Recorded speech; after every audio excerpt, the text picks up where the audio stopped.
បាទសួស្តីពុកម៉ែបងប្អូនទាំងអស់គ្នាអញ្ចឹងថ្ងៃនេះគឺខ្ញុំធ្វើបបរគ្រឿងតកកាគឺចង់ញ៉ាំឃើញវីដេអូគេធ្វើទៅនោះក៏សាកផ្សាយផ្សំគ្រឿងនៅប្រទេសហុងគ្រីនេះហើយក៏ធ្វើញ៉ាំគឺមានផ្សិតមានគ្រឿងក្នុងជ្រូកហើយនឹងតែខ្ញុំបបរសាច់មាន់ហើយមានដាក់ខ្ញីដាក់ការ៉ុតអីតិចតួចចឹងណា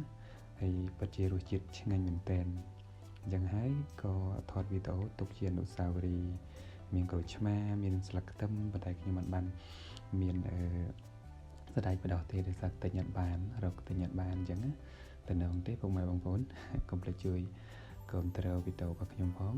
ហើយថ្ងៃខ្លះទៀតអញ្ចឹងខ្ញុំចង់ម្ហូប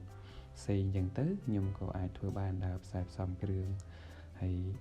រកម្ហូបដែលខ្លួនឯងចង់ញ៉ាំហើយធ្វើច្រើនទុកមានមិត្តភ័ក្តិក៏ដូចជាបងប្អូននេះគាត់មកលេងអញ្ចឹងហូបជុំគ្នាសប្បាយចុងសប្តាហ៍អញ្ចឹងណាហ្នឹងហើយថ្ងៃខ្លះទៀតខ្ញុំចង់ហូបសម្លម្ជូរខ្ញុំធ្វើម្ហូបសម្លម្ជូរថ្ងៃខ្លះក៏ស្ងោរដូចជានេះគឺជាខ្ញុំហុងតឡាចាំពិតចង់ញ៉ាំ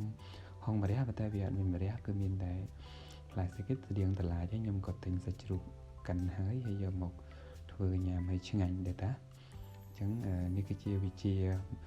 ជាប់ប្រាណដែលយើងទាំងអស់គ្នាគួរតែចេះអញ្ចឹងបើសិនជាខ្ញុំអត់ចេះធ្វើម្ហូបគឺពិតជាមានភាពពិបាកដោយសារតែនៅហុងគ្រីនេះគឺនៅអឺរ៉ុបគឺយើងអត់ងាយស្រួលក្នុងការទិញម្ហូបទេអញ្ចឹងបើយើងនៅអាស៊ីឬក៏ប្រទេសយើងឲ្យតែមានលុយគឺយើងអាចទិញអីដែលយើងចង់ញ៉ាំបានតែនេះអត់ទេមានតែម្ហូបផ្សេងប្លែករសជាតិដែលយើងអត់ចេះញ៉ាំហ្នឹងអញ្ចឹងយើងអាចដឹកផ្ទះហើយថ្ងៃខ្លះទៀតអញ្ចឹងខ្ញុំសម្លផ្សេងដូចជាម្ហូបខ្មែរយើងដូចជាសម្លម្ជូរនេះស្តៀងតឡាដែរគឺមានមកអមក្រៀមដែលខ្ញុំយកមកពីផ្ទះអញ្ចឹង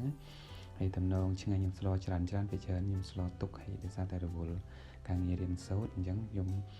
ទុកវាតិចហើយខ្ញុំដួសដាក់ប្រអប់ហើយដាក់ក្នុងទូទឹកកកឲ្យទុកកម្ដៅញ៉ាំថ្ងៃក្រោយទៀតអញ្ចឹងណា